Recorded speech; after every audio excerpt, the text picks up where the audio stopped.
Buenas tardes, amados hermanos. Continuamos con el estudio del tabernáculo y hoy nos va a tocar ver los 4 colores que predominaban en las cortinas, en las cubiertas y todo lo que adornaba el tabernáculo.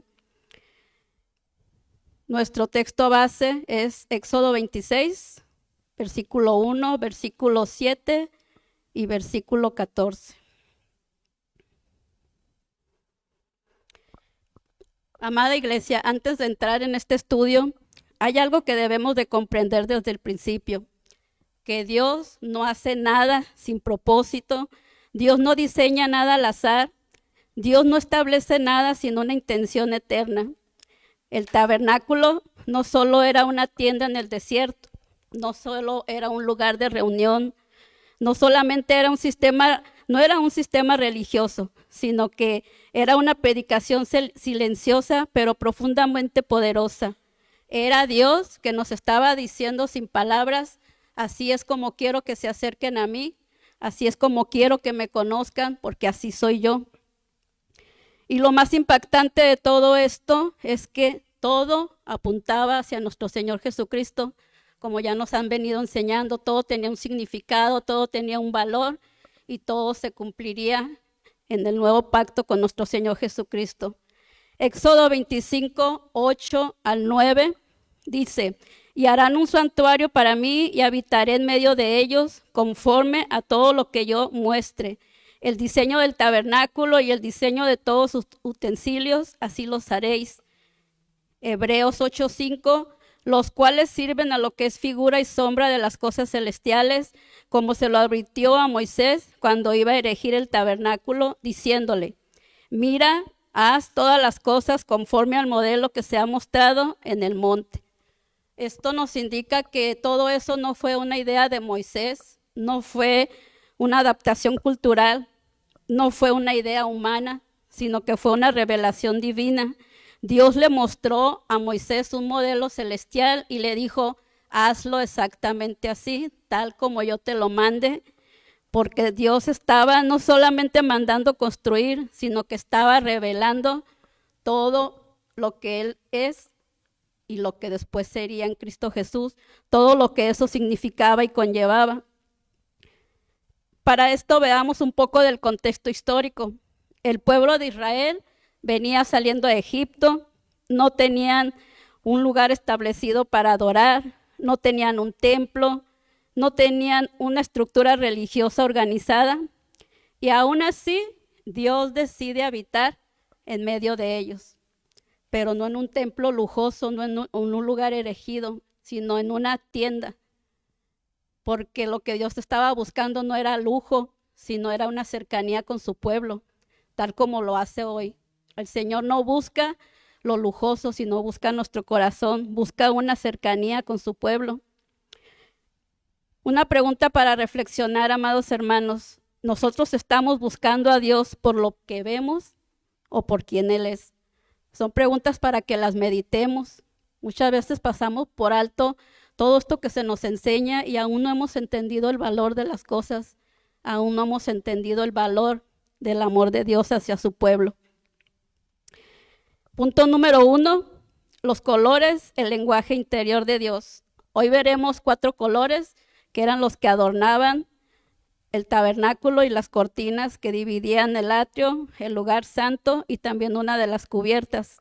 Éxodo 26:1, harás el tabernáculo de 10 cortinas de lino torcido, azul, púrpura y carmesí, y lo harás con querubines de obra primorosa. Estos colores, amados hermanos, no estaban por fuera, estos colores estaban adentro. Quiere decir que solamente el que podía entrar podía ver esa gloria.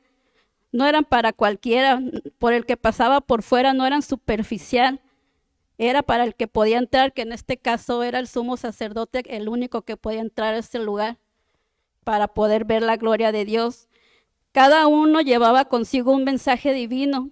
Y elaborar cada uno de los colores consistía en largos procesos, en un trabajo arduo, en una dedicación y en una consagración de las personas que Dios eligió para poder hacer esos colores, para poder construir todo lo que Dios quería conforme a su parecer y conforme a él le daba complacencia. Porque lo más profundo de Dios no se exhibe, se revela, se va revelando, y Dios fue revelando al pueblo lo que él quería. Por eso él escogió personas santificadas, personas puras, para hacer lo que él llamaba el tabernáculo, donde descendía la presencia de Dios.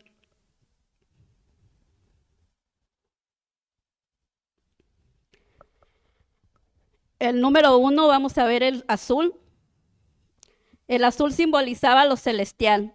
Números 15, 38 al 39 dice de la siguiente manera: habla a los hijos de Israel y diles que se hagan flecos en los bordes de sus vestidos por sus generaciones, y pongan en cada fleco de los bordes un cordón de azul, y os servirá de fleco para que cuando lo veáis os acordéis de todos los mandamientos de Jehová para ponerlos por obra. Y no miréis en pos de vuestro corazón y de vuestros ojos, en pos de los cuales os prostituyáis. En otras palabras, pues estaba diciendo el Señor: no se olviden de mis mandamientos y no se dejen llevar por sus propios deseos, como era la tendencia del pueblo de Israel. Siempre tendía a hacer lo malo, tendía a rebelarse contra Dios, tendía a adorar dioses falsos. Por eso el Señor quería que este color les recordara lo celestial, para que siempre guardaran sus mandamientos, y siempre que ellos quisieran ir en pos de alguna cosa diferente, pues esto los frenara y los hiciera recordar. Colosenses 3, 1, 2 dice: sí pues habéis resucitado con Cristo, buscad las cosas de arriba, donde está Cristo sentado a la diestra de Dios. Poner la mira en las cosas de arriba, no en las de la tierra. Y este versículo tan hermoso en Juan 6:38, palabras de nuestro Señor Jesucristo, dice: porque he descendido del cielo, no para hacer mi voluntad, sino la voluntad del que me envió. Vamos a ver información sobre estos colores, cómo se elaboraban y de dónde se sacaban, para entender un poco todo lo que conllevaba y por qué Dios lo había establecido de esa manera. El azul no era un color común. En la antigüedad, especialmente en la cultura hebrea y fenicia, el azul se obtenía de un molusco marino. Era muy costoso, era muy difícil de obtener, no estaba al alcance de cualquiera. Esto significaba algo poderoso, que Dios estaba introduciendo en el tabernáculo un color que recordaba constantemente el cielo, lo eterno y lo divino. Dios enseñando a su pueblo. El pueblo no se podía rebelar ni desviar, porque Dios los enseñaba, pero muchas veces el corazón de nosotros se rebela y se desvía, porque así es el corazón del hombre. Cada vez que un sacerdote entraba y veía el azul, su mente no podía quedarse en la tierra, tenía que levantarse hacia el cielo. Y hoy también a nosotros el Señor nos dice: levanta tu mirada hacia el cielo. Porque cuánto de nosotros está conectado hacia el cielo, cuánto de nuestra vida está conectada al cielo, y cuánto de nuestra vida está atrapada aquí en la tierra, en lo material, en lo físico, en las metas que nos proponemos. ¿Dónde está nuestro corazón? El azul no decoraba, direccionaba, apuntaba hacia lo porvenir. Hoy vivimos en una generación tan distraída, preocupada más por lo temporal, absorbida por lo inmediato. Todo queremos fácil, todo queremos a la de ya, enfocada en lo visible. Pero Dios nos sigue diciendo: mira hacia arriba, no te enfoques en lo terrenal, porque una vida desconectada del cielo es una vida que terminará quedando vacía. Aunque a su alrededor haya miles de cosas, aunque tengamos 1000 cosas a nuestro alrededor, si Cristo no está en nuestro corazón, nuestra vida estará vacía. ¿Cuánto de nuestra vida, amados hermanos, hemos entregado al Señor? ¿O todavía estamos indecisos? ¿Todavía estamos con un pie allá y otro acá? ¿O ya nos hemos determinado a quién vamos a servir? ¿Con quién vamos a estar? Número 2, púrpura. El púrpura simbolizaba la realeza. Daniel 4:17, la sentencia es por decreto de los vigilantes y por dicho de los santos, la resolución, para que conozcan los vivientes que el Altísimo gobierna el reino de los hombres y que a quien él quiere lo da y constituye sobre él al más bajo de los hombres.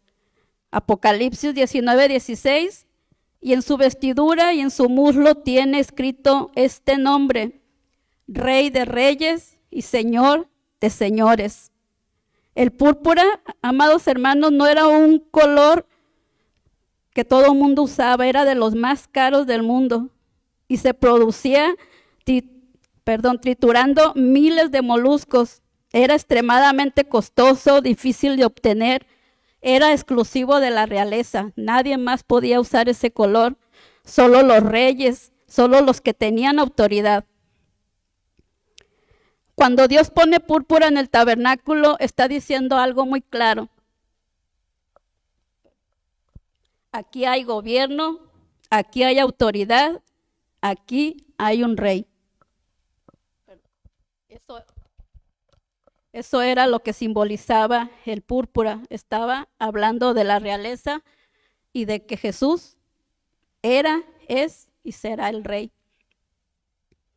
Juan 19:2, y los soldados entretejieron una corona de espinas y la pusieron sobre su cabeza y le vistieron con un manto de púrpura. Si recordamos la historia de esos momentos, sabemos que fue una burla. Vistieron a Jesús así porque ellos se burlaban diciendo que él era el rey de los judíos, pero no lo creían, no creían que fuera el rey.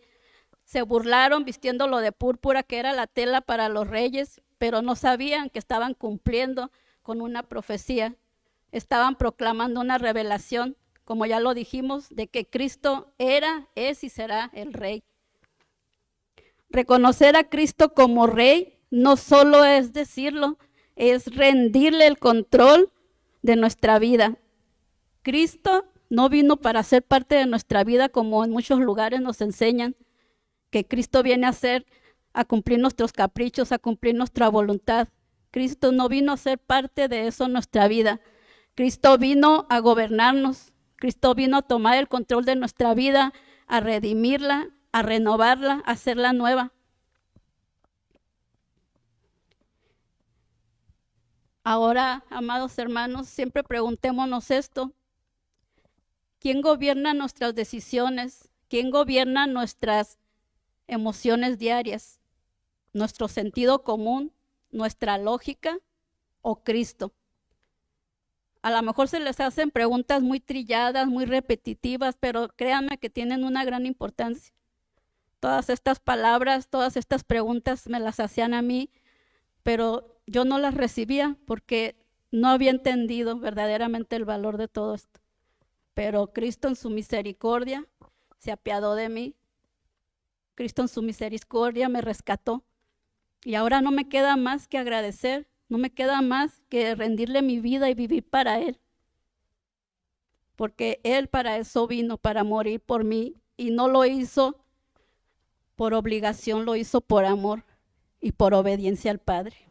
Y eso es lo que más consterna, que Él venía a sufrir el oprobio, la vergüenza, los azotes, un padecimiento terrible, pero nada de eso lo paró. Antes Él dijo: Señor, si quieres pasa de mí esta copa, pero no se haga como yo, sino hágase tu voluntad en mi vida.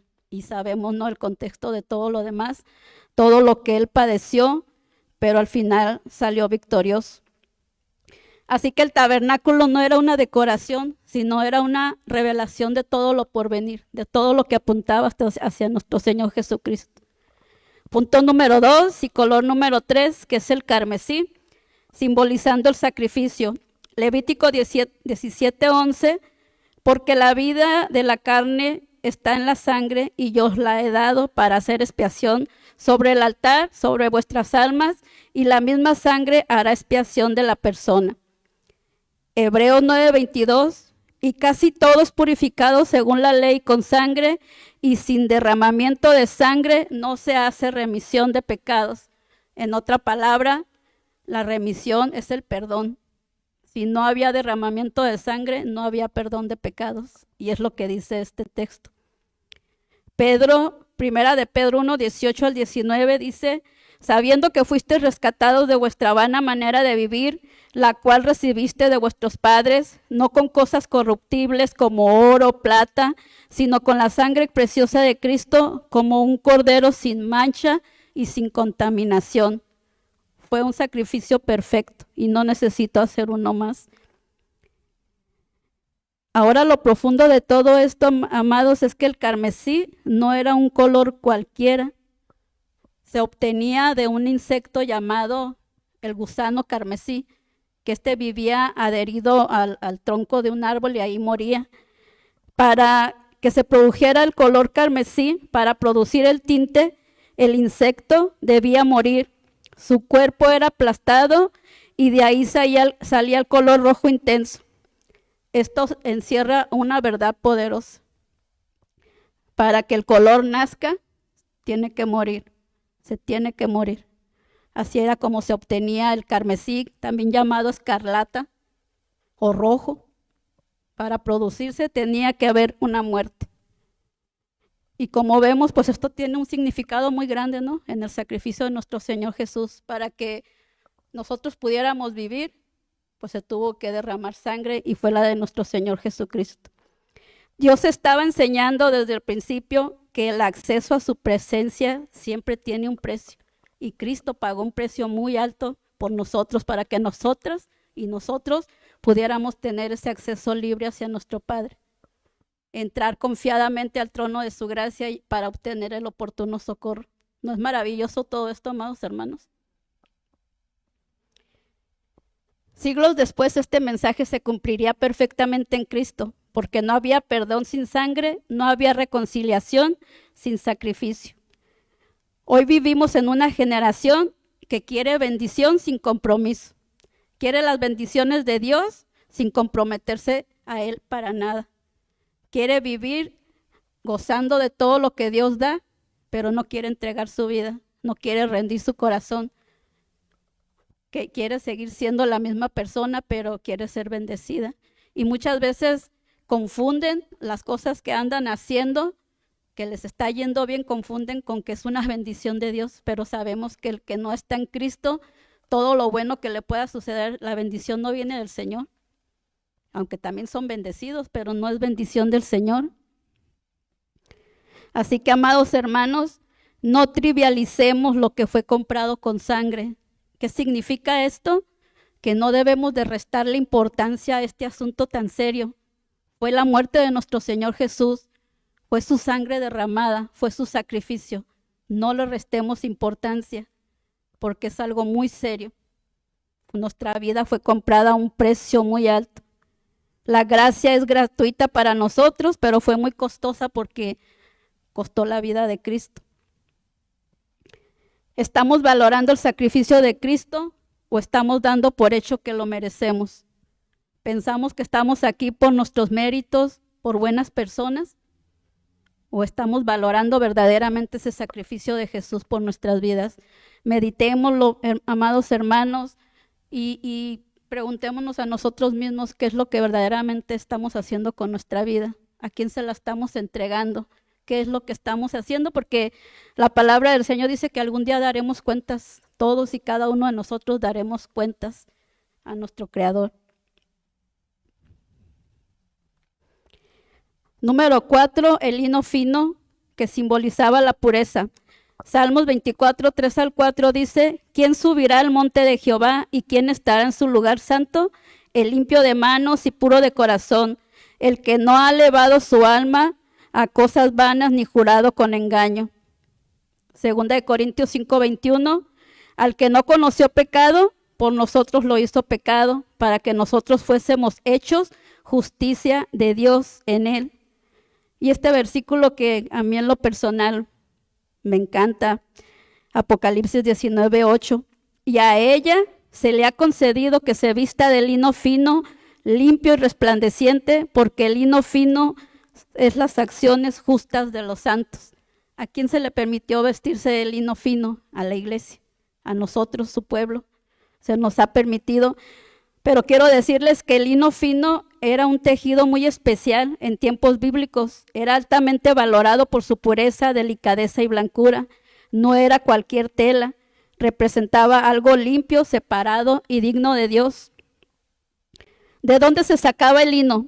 El lino provenía de una planta llamada linium o también flax. Esta planta se sembraba y cuando ya estaba lista, la arrancaban de una pieza, la dejaban que se secara y después empezaban a tratarla con golpes para poder separar las fibras para que después estos se hicieran hilos. El proceso era muy largo, era muy costoso y también era con mucha dedicación. Los hombres que Dios eligió para hacer todo esto eran hombres dedicados, hombres que Dios les dio esos dones para que pudieran hacer las cosas, porque ellos sin saber nada de esto, Dios los capacitó para que pudieran hacer todo este tipo de cosas. Cuando se golpeaba o se remojaba, este proceso se le llamaba enriado. Para separar las fibras se peinaban hasta dejarlas suaves. Las fibras se convertían en hilo y luego se tejían cuidadosamente para formar una tela muy fina. ¿Qué significa lino fino? Que no todo el lino era fino. El lino fino, el cual Dios pedía, era más blanco, más suave, más delgado. Era el que era tratado con más delicadeza, con más dedicación. Por eso se llamaba lino fino, no cualquier lino era fino. Esto se usaba en las vestiduras sacerdotales, en las vestiduras de reyes y significa algo muy profundo. Representaba la justicia, la pureza y la santidad, como hoy también. Nada ha cambiado, todo sigue siendo igual. Esto revela que la pureza no es superficial, es procesada. Esto nos enseña que se puede parecer limpio sin serlo. Nosotros podemos aparentar que tenemos una buena conducta, que hablamos con palabras correctas, que tenemos una buena imagen religiosa, pero nuestro corazón puede estar no rendido, nuestro corazón puede seguir sucio, nuestro corazón puede seguir igual, sin un arrepentimiento genuino. La pureza procesada era la que tenía un trato. También la pureza del creyente tiene un trato y es el trato de Dios. Dios nos hace pasar por cosas, por pruebas, por convicciones, para poder ser tratados y llevarnos a la purificación. La purificación del creyente, así como era con el lino fino, era un proceso, así también nuestra purificación es un proceso que es caminando con el Señor todo el tiempo, pero si nos apartamos de Él, si no vamos de la mano con Él, ese proceso no puede llevarse a cabo. Eso era el lino fino. Así que cuando el sacerdote entraba y veía algo limpio, brillante, sin mancha, sabía que era un lino procesado que había llevado mucho trabajo. Todo esto tiene una conexión muy profunda con Cristo. En 2 Corintios 5:21 dice, al que no conoció pecado, por nosotros lo hizo pecado, para que nosotros fuésemos hechos justicia de Dios en él. Cristo no solo murió por nosotros, también nos dio de su justificación. Por medio de Jesús somos justificados delante del Padre porque Él tomó nuestro lugar. Hoy el mundo ha cambiado sus estándares. Lo que antes era malo, ahora es bueno. Lo que antes era vergüenza, ahora es aceptado. Muchos le dicen bueno a lo malo y a lo malo le dicen bueno. Muchos están cómodos con el pecado no les incomoda. Porque así está el mundo y muchas veces como creyentes nos camuflajeamos en medio de todo eso. Muchas veces por pena, porque no digan que somos diferentes, no queremos hacer la diferencia. Y un cristiano que no incomoda en el pecado de otros, no es un cristiano. Todo esto el Señor lo va revelando en nuestra vida. Si nuestra santidad o si nuestra conducta no incomoda al mundo, preguntémonos si verdaderamente Cristo está en nosotros. Dios no ha cambiado, porque la santidad no es una opción, es la evidencia de una vida transformada. La transformación se ve. Cuando estamos en presencia de Dios se ve, cuando no estamos también se ve. ¿Recuerdan la historia de Moisés cuando iba y hablaba con el Señor, cómo bajaba del monte con su rostro resplandeciente? Se notaba que había estado en presencia del Señor. Nuestras actitudes, nuestros actos demuestran si verdaderamente estamos en esa presencia, estamos en esa relación. ¿Cómo está nuestro corazón delante de Dios? ¿Limpio o aparentemente limpio? Solamente Dios y cada uno de nosotros sabemos, ¿verdad? Podemos engañar a muchos, pero a Dios no lo podemos engañar. Punto número 4. Las cubiertas, la revelación progresiva de Dios. Éxodo 26:7 y versículo 14. Harás asimismo cortinas de pelo de cabra para una tienda sobre el tabernáculo, 11 cortinas harás. Harás también a la tienda una cubierta de pieles de carneros teñidas de rojo y una cubierta de pieles de tejones encima. Ahora entramos a una verdad muy profunda. El tabernáculo tenía belleza interior, pero no la exterior. El tabernáculo tenía capas, tenía cubiertas, tenía niveles. Esto quiere decir que Dios revela su gloria por niveles, no la revela de una sola vez. La va revelando a quien está interesado en conocer, a quien entra en intimidad con Él. Muchos quieren ver la gloria sin pasar por el proceso. Quieren ver todo lo que Dios hace, pero no quieren sufrir, no quieren pasar por los procesos a los cuales a veces Dios nos expone. El pelo de cabra simbolizaba el pecado. Levítico 16, 21 al 22.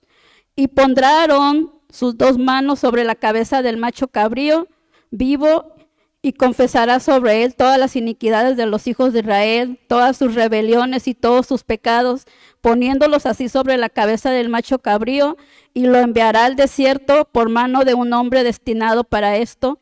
Y aquel macho cabrío llevará sobre sí todas las iniquidades de ellos a tierra inhabitada, y dejará ir el macho cabrío por el desierto.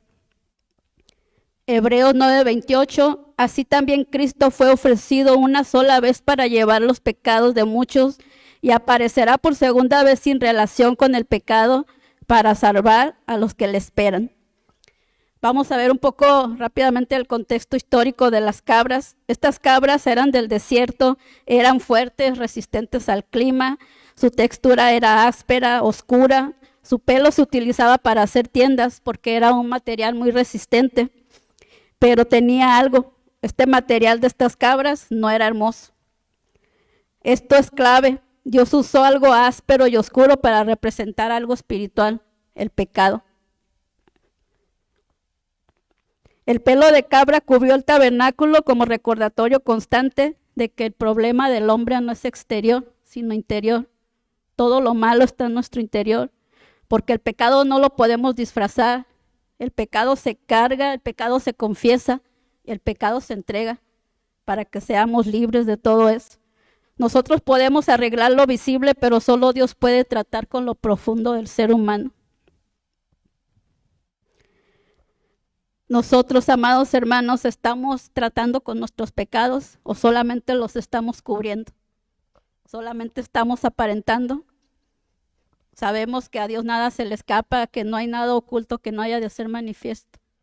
Todo saldrá a la luz algún día y todos daremos cuenta, pero nosotros, los que hemos creído, tenemos un abogado en el cielo que intercede por nosotros. Y es el que está clamando por nosotros. Y Dios ve a Jesús en el creyente, ya no nos mira a nosotros, sino mira a Jesús. Esa sangre de Jesús nos limpia. Y por eso somos aceptos delante del Señor. Número 2, el carnero rojo hablaba de sustitución y sacrificio. Génesis 22:13 dice, entonces alzó Abraham sus ojos y miró, y he aquí a sus espaldas un carnero trabado en un zarzal por sus cuernos, y fue Abraham y tomó el carnero y lo ofreció en holocausto en lugar de su hijo. Juan 1:29 dice, el siguiente día vio Juan a Jesús que venía a él y dijo, he aquí el Cordero de Dios que quita el pecado del mundo. Romanos 5:8, mas Dios muestra su amor en que siendo aún pecadores, Cristo murió por nosotros. El contexto sobre estas pieles y su proceso dice que el carnero era un animal muy valioso y fuerte. Era de la familia de los ovinos, pero no era un cordero. Era un carnero, quiere decir que era el macho ya adulto, pero también era aceptable para los sacrificios delante del Señor. Pero para que este carnero se pudiera usar, que era representativo en los sacrificios, hay algo muy profundo aquí. Su piel no era roja por naturaleza. Para que esta piel fuera roja había un proceso. De esa piel de ese animal, primeramente ese animal debía de morir. Después la piel era retirada, curtida o tratada y después era teñida de rojo. Quiere decir que el rojo no era natural, era intencional, tal como Dios nos lo ha venido mostrando. Todo lo que sucedió y lo que se cumplió en Cristo Jesús era intencional.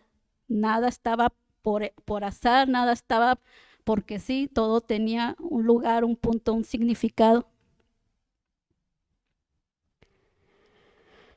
Dios ordenó que fuera roja para que nadie olvidara el mensaje. Aquí hubo muerte, aquí hubo sangre y aquí hubo sustitución para que tú vivieras, para que yo viviera. El rojo no era una decoración, era una proclamación. Cristo no murió por accidente, murió en nuestro lugar. La muerte de Jesús fue intencional por nuestro Padre. Tanto nos amó el Señor que nos dio a su propio Hijo, no lo escatimó ni a Él mismo. Alguien tomó nuestro lugar para que nosotros pudiéramos vivir.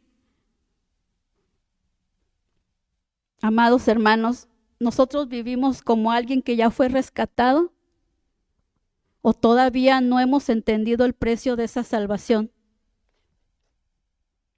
¿Todavía no hemos entendido lo que costó nuestra salvación? No la demos por hecho, no la trivialicemos, como decíamos al principio. Démosles el significado que lleva. Seamos reverentes, seamos respetuosos, seamos agradecidos, porque no todos oyen el llamado de Dios, no todos son salvos. Así que sintámonos privilegiados porque el Señor no solo nos buscó, nos encontró, nos llamó, nos limpió y nos hizo nuevos. Nuevas criaturas somos delante de Él. Dio su vida por nosotros, tomó nuestro lugar, nos justificó y por su sangre fuimos perdonados. Amén.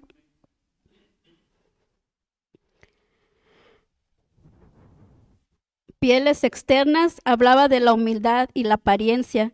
Isaías 53, 2 al 3. Subirá cual renuevo delante de él y como raíz de tierra seca, no hay parecer en él ni hermosura. Le veremos más inatractivo para que le deseemos, despreciado y desechado entre los hombres, varón de dolores, experimentado en quebranto, y como que escondimos de él el rostro. Fue menospreciado y no lo estimamos. La última cubierta, que era de pieles de tejón, simbolizaba la humildad, la apariencia, significaba la humillación de Jesús.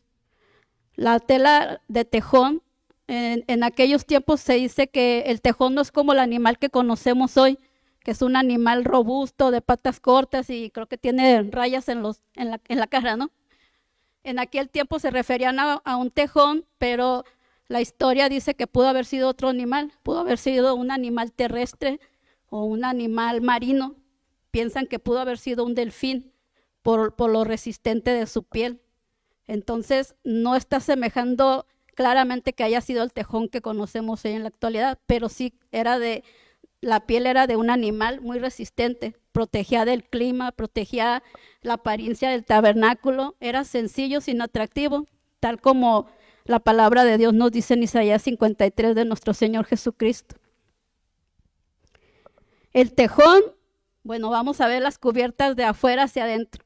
Piel de tejón simbolizaba la humildad y la protección. Piel de carnero rojo, la sangre y sacrificio. Piel de cabra, la expiación del pecado. Y el lino fino, pureza y gloria de Dios. Se dice que son 4 cubiertas, pero la palabra de Dios no habla específicamente de que la primera fuera lino torcido o lino blanco, pero como estaba adornado el tabernáculo de la pureza de Dios, se dice que la primer cubierta era el lino fino.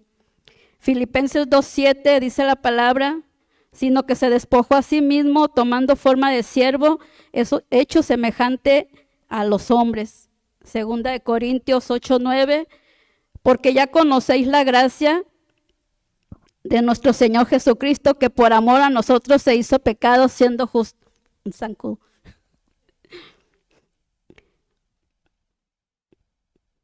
Punto número 6 y último, revelación final. Todo apuntaba hacia Cristo. Juan 1:14 dice, y aquel verbo fue hecho carne y habitó entre nosotros, y vimos su gloria, gloria como la del unigénito del Padre, lleno de gracia y de verdad. Hebreos 10:19-20 dice, así que hermanos, teniendo libertad para entrar en el lugar santísimo por la sangre de Jesucristo, por el camino nuevo y vivo que Él nos abrió a través del velo, esto es de su sangre, de su carne, perdón. Así que, amados hermanos, todo esto no era el final, era la señal. El orden de los colores tenía un propósito divino. Dios lo diseñó así, Dios lo dictó así. El azul decía que venía del cielo, que Cristo era el Hijo de Dios, es el Hijo de Dios. El púrpura, que simbolizaba la realeza, color de reyes, nos presenta a Cristo como Rey. Carmesí simbolizaba el sacrificio, color de sangre, Cristo como Salvador que derrama su sangre. Lino fino, pureza, blanco, limpio, Cristo como justo, santo y sin pecado.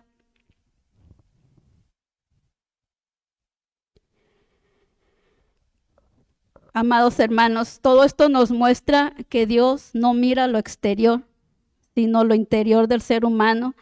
La verdadera belleza espiritual se revela en la intimidad. Solo el que entra en una relación íntima con el Señor puede ver la gloria de Dios. Solo el que entra en una relación puede ver los colores. Solo los que entran en comunión con Dios ven los colores que jamás imaginaron ver, porque todos estos colores tienen un significado muy profundo y hoy Dios nos los ha revelado.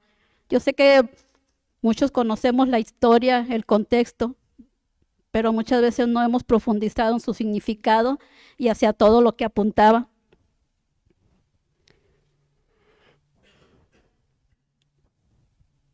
Las cubiertas decían, llevará el pecado, morirá en lugar de otros, será despreciado.